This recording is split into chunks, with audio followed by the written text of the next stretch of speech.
A busca do corpo perfeito para o verão é inevitável. Vai chegando essa época, começa a correria. Aí vem aqueles regimes malucos. Muita gente quer emagrecer, mas ao invés de buscar uma ajuda profissional, segue a orientação de um amigo, pega uma receitinha numa revista, num site, enfim, ao invés de ficar saudável, acaba ficando doente. Por isso, o Hospital das Clínicas alerta para os riscos que as dietas da moda, tidas como milagrosas, podem representar a saúde. E quem fala sobre esse assunto é a nutricionista Cíntia Gonçalves Martins. Bom dia, Cíntia. Cíntia, vamos começar logo falando da dieta do óleo de coco, né, que é a mais comentada atualmente. Como ela funciona e quais os riscos? Bom, na verdade, a dieta do óleo de coco ela ainda é muito controversa, né? Existem alguns estudos que mostram alguns benefícios do óleo de coco, mas não no emagrecimento em si, né?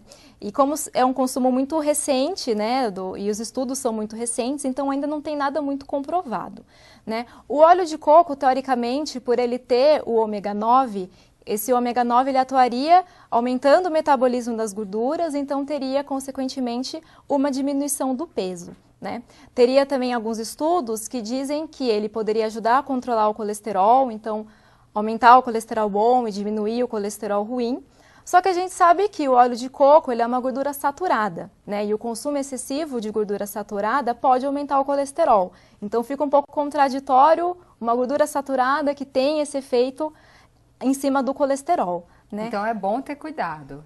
Sim, né? E também porque o óleo de coco é uma gordura, né? Cada colher tem em média 110 calorias. Então, se você apenas incluir o óleo de coco na sua alimentação, mas não tiver uma alteração nos seus hábitos alimentares ou uma prática de atividade física, você vai estar apenas aumentando o seu consumo de calorias e você pode, inclusive, ganhar peso em vez de perder, né? Ô, Cíntia, e aquelas pessoas que fecham a boca e passam horas sem comer, porque a gente já está na primavera, daqui a pouquinho vem o verão, adianta?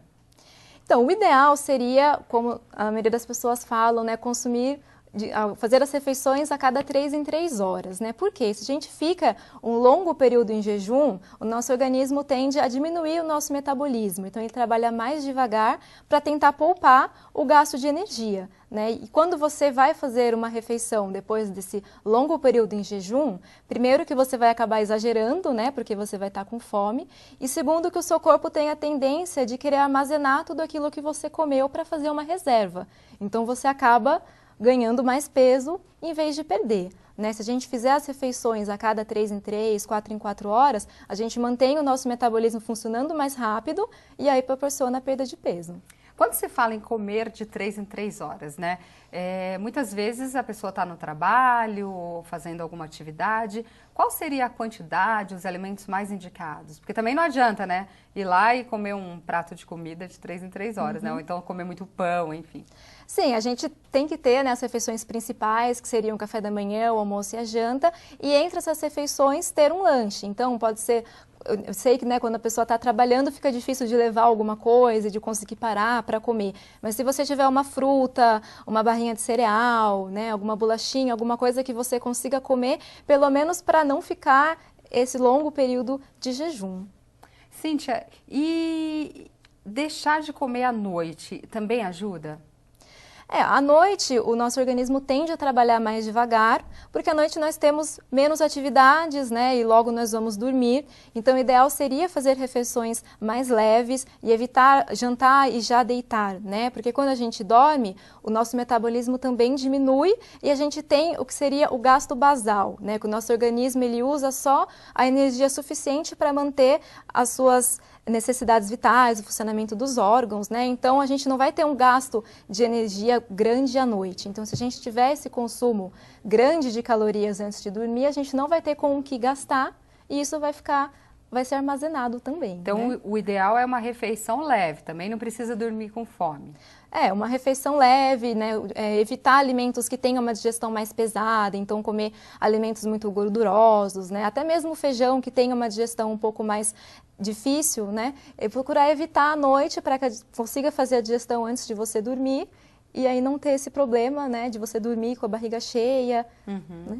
Cíntia, a gente sabe que tem muitas dietas malucas, né? Por exemplo, espremer limão na água, vinagre nas refeições, isso emagrece mesmo ou não? Só causa problema? Então, não tem nenhum estudo comprovado de que tem um benefício do limão ou do vinagre, né? Alguns estudos dizem que o vinagre poderia aumentar o metabolismo, diminuir essa absorção de gordura, mas não é nada que seja comprovado, né? Além do mais, esse consumo excessivo desses alimentos ácidos, algumas dietas falam que tem que tomar em jejum, né? Uhum. Então, pode ter uma agressão do estômago, principalmente para quem já tiver uma predisposição, até mesmo esmalte do dente, se ficar em contato excessivo com ácidos, pode também ter uma corrosão, né? Então, como não tem nada comprovado, é melhor evitar do que ter outro problema de saúde, né? Tem uma outra dieta maluca que durante a nossa pesquisa a gente levantou, que é tomar uma colher de azeite todos os dias de manhã. Isso tem algum benefício? Também não tem nenhum estudo comprovado do azeite no nosso organismo, e ele também é gordura, né? É uma gordura boa, mas não deixa de ser uma gordura que vai aumentar o gasto calórico, né? E aí, Cíntia, tem também muitos remédios naturais, né? Tem que ter cuidado com essa medicação também? Tem alguma contraindicação? Sim, os alimentos, esses remédios naturais, geralmente eles devem ser utilizados com o acompanhamento de um profissional, porque eles têm um período em que você pode utilizar, né? Esse uso indiscriminado que as pessoas, né, não tem um prazo determinado para utilizar, pode trazer riscos para a saúde e também não tem nada muito comprovado cientificamente de que tenha benefícios. E as farinhas, que também estão na moda, né? Tem o farelo de soja, farinha de uva, o colágeno, são bons alimentos? Ajudam a emagrecer ou não? Sim, todas essas farinhas, elas contêm uma quantidade elevada de fibras, né? Então, a fibra do nosso organismo, ela tende a inchar, ela absorve água e incha no nosso estômago, dá aquela sensação de saciedade, então você consome menos alimentos, né? Ela também ajuda no controle do colesterol, no controle do diabetes, né? Mantém as taxas de glicose constantes no sangue, o que faz com que você sinta fome mais tarde, né? Então, ajudaria nessa parte do controle da fome, da saciedade e também no funcionamento intestinal, né? Que também ajuda a você eliminar o inchaço, né? E ajuda também no processo de emagrecimento. A gente está falando da pessoa que quer buscar a forma aí para ficar bem no verão, mas não dá para esquecer também das crianças obesas, né? Qual seria a orientação para os pais com relação às crianças? As crianças, é bom desde pequena você já ir estimulando, né, uma boa alimentação. A criança, ela acaba seguindo muito o exemplo dos pais, né? Então, o que os pais comem em casa, a criança também come. Se os pais não têm o hábito de ter uma alimentação saudável, de comer frutas, de comer verduras, a criança também não vai copiar esse hábito, né?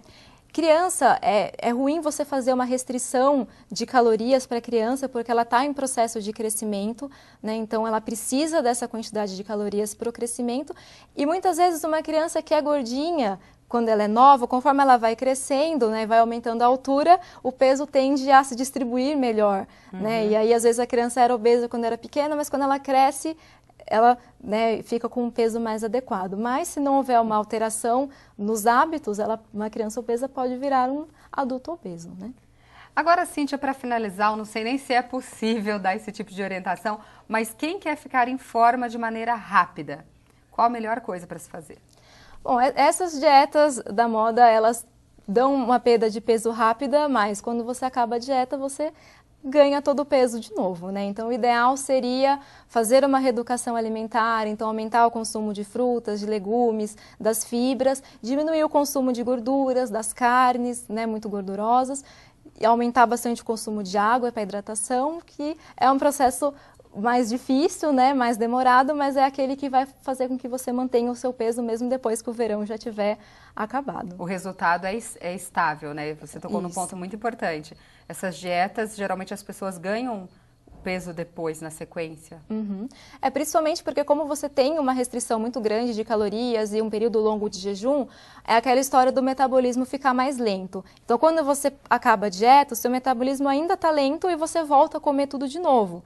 Então, você tem a tendência de ganhar até mais peso do que você tinha antes de começar a dieta. Você é daquelas pessoas que adora uma batata frita, um churrasquinho, coloca açúcar em tudo, não faz nenhuma refeição sem o refrigerante do lado? Bom, se quiser manter a pele jovem por mais tempo, é melhor mudar os hábitos agora mesmo. A Cíntia já falou sobre dieta e agora vai falar desses alimentos, né? Cíntia, não dá para negar um monte de coisa gostosa, né? Como isso influencia no envelhecimento da pele?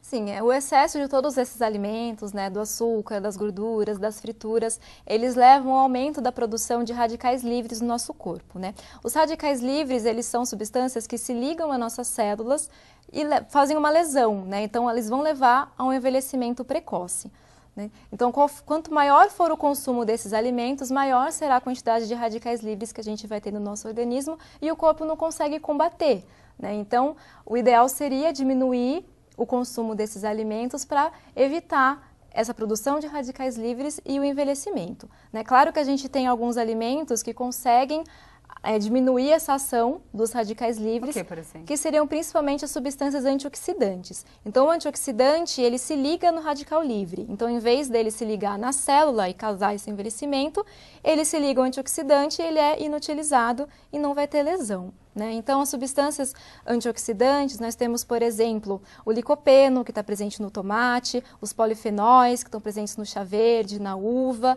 algumas vitaminas, como o beta-caroteno, que é um precursor da vitamina A, que está presente nos legumes laranjas, nas frutas alaranjadas, né?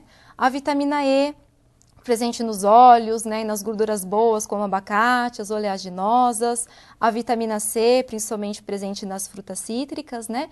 Tudo isso, com esses antioxidantes, eles vão evitar um pouco essa ação dos radicais livres e prevenir o envelhecimento. Então, o ideal, Cíntia, é se eu vou comer um sanduíche, esqueço o refrigerante e tomo um suco de laranja. Assim eu faço um equilíbrio? Pode ser uma alternativa, né? Manda colocar um tomate no meio do lanche. O ideal é ir com o tempo, né, diminuindo o consumo desses alimentos. A partir do momento que a gente vai tendo essa consciência dos malefícios, né, a gente consegue ir diminuindo o consumo. Claro que no final de semana, vou sair com os amigos, né, tudo bem, mas desde que não seja um hábito diário de sempre comer fritura, gordura, né, que acaba tendo esse problema do envelhecimento. Existe algum benefício nas frituras? Ou se a pessoa quiser eliminar de vez do cardápio, ela pode? Não, as frituras elas acabam agregando muito óleo, né, adicional nas frituras e existem preparações semelhantes, né, que são mais saudáveis. Em vez de você fritar, você fazer no forno, por exemplo, então pode sim ser eliminado. A gente falou no último bloco também sobre o colágeno. Ele está sendo muito usado para as pessoas que querem manter a elasticidade da pele. Ele adianta aquele colágeno que você compra em lojas de produto natural? Então, o colágeno ele é uma proteína, então quando você comer, o colágeno ele vai ser degradado em aminoácidos, né, que é a menor porção de proteína. Esse aminoácido ele pode ser usado para ir compor o colágeno da nossa pele? Pode, mas ele também pode ir para qualquer outra função que necessite de proteína no nosso organismo. Então, não tem como você determinar o que vai acontecer com esse colágeno quando ele estiver no nosso organismo, né? Por exemplo, pessoas que falam que comer gelatina porque tem o colágeno, clara de ovo, vai virar o colágeno da nossa pele? Não necessariamente. Ele pode ir para outras funções. Alguns estudos dizem que ele poderia realmente formar o colágeno, mas ainda necessita de um pouco mais de estudos para poder determinar com certeza. E como a poluição ambiental, os agrotóxicos, o tabaco agem na pele? Então, todos eles também vão levar essa produção dos radicais livres e também levam a esse processo de envelhecimento, né? O estresse, tudo isso que está presente na nossa vida, né? Corrida de hoje em dia, acaba, né, aliado com a alimentação, vai levar a esse processo de envelhecimento. E quais alimentos que podem combater esse processo de envelhecimento?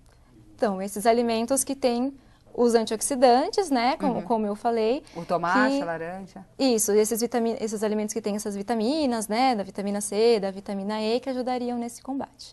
E a carne vermelha, ela faz algum mal para a pele ou ela é necessária? A carne vermelha ela também vai ter, né, esse aumento da produção de radicais livres. Ela tem um excesso de gordura, né, que também leva até a uma inflamação, né, esse problema de doenças coronarianas. Mas nós temos opções de carnes mais magras, né? Então, sempre quando for consumir, procurar tirar a gordura que está aparente, preferir cortes mais magros, né? Porque nós precisamos da proteína né, para todas as funções do nosso organismo, mas nós podemos obter essa proteína de carnes mais saudáveis. Aí, Cintia, uma pergunta que já é mais externa, né? Tem gente que coloca 2 rodelinhas de pepino nos olhos para tirar a olheira, adianta? Ai, aí eu já não sei, assim, em relação às propriedades do pepino. O pepino é calmante, né? As pessoas dizem que para a pele, mas não sei, assim, exatamente se tem uma substância no pepino que iria auxiliar nesse processo. Nada comprovado também. E tomar água deixa a pele realmente mais bonita?